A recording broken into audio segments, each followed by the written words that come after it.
Alright everyone, so we're going to talk about Rise of the Ronin. Just give my little, first impressions, because I can already tell this is going to take a while, with how I'm going through the game, to do like a full-on review. I'm going to just like kind of break things up to where it's like, depending on how long a game is, I'll do like my first impressions, middle, and then my review kind of thing. I don't know, we'll see. But at least want to do my first impressions. I have about 8 hours into the game, and I'm still getting new systems or like new little, tutorial things and all that, but just, that's a decent amount of time for a game, and as you can argue, it shouldn't even be considered first impressions, but it seems like it's a pretty decent sized game with all the things you can do or whatever, at least the time you can put into it. But yeah, so let's just get into it. Alright, the most important thing, the gameplay. It's fucking awesome. Really liking how quick everything is. Everything feels responsive. Everything just is smooth.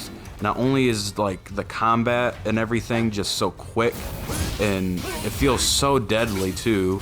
Especially like you get your medium bosses, like higher ranked dudes, whatever, that have more health. Then you got your like casual dudes, and you can fuck them up real quick. And it's a nice smooth, just attacking, and the parries feels very good. You just have to be really good at it, which is what I like, you just gotta have that skill to do it. The only thing I'm not the biggest fan of is you have to be locked on if you're attacking somebody. You can't just free flow like Ghost of Tsushima or other games. You are always locked on. As I'm playing, I get more used to it, but still would just much prefer being able to just free flow, especially like as you're fighting more than 2 people at a time and they all are just about to do something. It gets a little annoying trying to like, well, I wanted to go, but you can switch. I have my settings changed where I can switch between them faster, but overall it's a little annoying. But as you play, you get used to it and it's not too big of a deal. The combat, that's really my only complaint. And then the movement in this game feels really good, especially just like running. You feel super fast, and you can jump and climb real easy. And then the horse is, it's fine, it's regular horse. And the gliding feels okay. It's a little disappointing that it uses stamina, so you can't just glide forever. It is what it is. I get it's like probably just a bounce and whatever, blah, blah, blah. Either way, would just much prefer let me just fucking fly, but it is what it is. It's fine. It's not fast, but it's, obviously faster than running, especially when you're, super high up, but then you still have to worry about your stamina, so you can only go so far anyway, and it is what it is. It's more, honestly, just a fun, tool in combat more than anything. You can, drop down from above using that thing, but still pretty handy and fun. The range gameplay with, them having firearms and stuff like that. Now, aiming at somebody with a rifle is fine. Same with the bow's okay.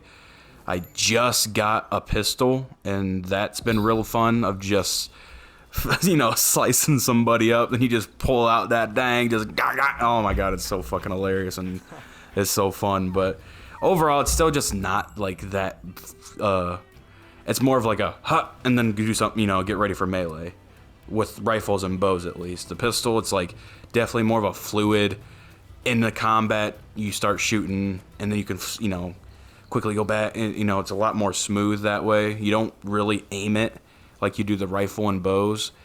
Basically, my whole thing is aiming with the rifle and bows is just as, like, not good and as, like, Neo and, like, the other kind of Souls-like games where it's like, it's not their forte. It's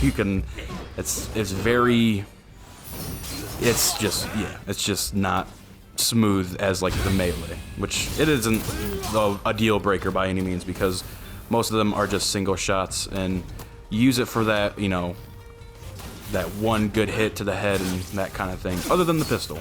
And you have like shurikens you can throw and stuff like that. Those are pretty cool and pretty nice. But yeah. So overall, gameplay is fucking phenomenal. Biggest surprise to me, though, has been the characters. I've played Neo 2 a good, decent amount of time. I mean, not, like, a lot. I probably have more time in this than Neo already, but I am so surprised that all these characters that I've met so far are interesting and just like cool characters. Like no one's boring, or you don't like care, or you like them, I should say. And yeah, I'm just genuinely surprised. I just wasn't expecting that from them. And so far the story, it's straightforward, but hey, just very shockingly surprised how I'm interested in what's going on. Even more so is there's like choices you can do. Now I've heard this like during its, pre-release like marketing run by other people, not even them. A lot of people had to try and sell the game. And yeah, there's like, you have your characters' relationships, and then as you improve it, you can get benefits from them, like learning different fighting styles even. And then I don't even know what else you can do so far, but even this short amount of time, I've noticed you can, get, like I said, the fighting styles, and who knows what else.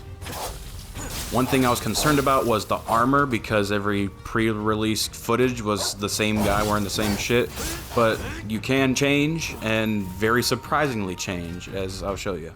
Now, as you loot and unlock armor sets and everything, it will store, and you'll permanently have it no matter what, if you sell it or not. And then you can go to your safe house, and then you can customize layer by layer and make your own unique outfit as if you, any way you want. Just a very surprising thing that I was not expecting, that for me that likes, to totally customize as much as I can, pretty fucking dope.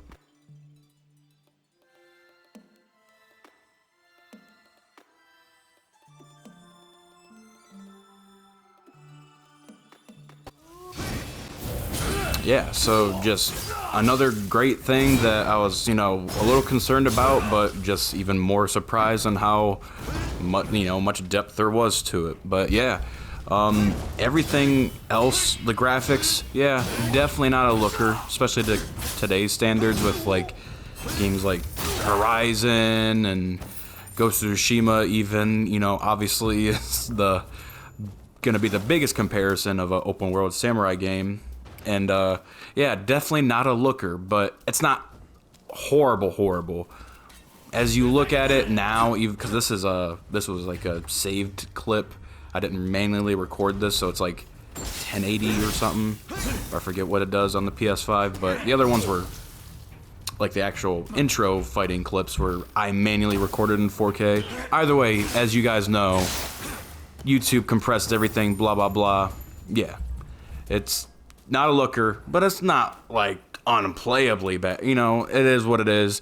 Personally, I don't give a fuck how bad or good a game looks.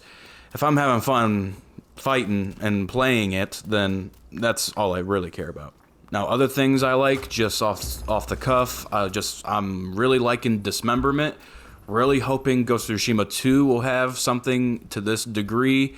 I doubt it, just for, they kept it. I mean, you can decapitate people in Ghosts, but it wasn't that often and stuff like that. But still, they're not gonna, I don't think they'll go this, deep with it, with like different limbs. And I mean, they had very like controlled amount in Ghost 1, but I just would love more in 2, just because it makes the combat feel that much more visceral and obviously more immersive. And it's just cool. I don't know what else to say about it. So yeah, brief rundown. The gameplay is fantastic, very quick, actiony, early like 2000 or not 2000, but like PS2 era, I should say, like kind of gameplay to me, of like the movement and the actiony gameplay, and it just feels very responsive and good.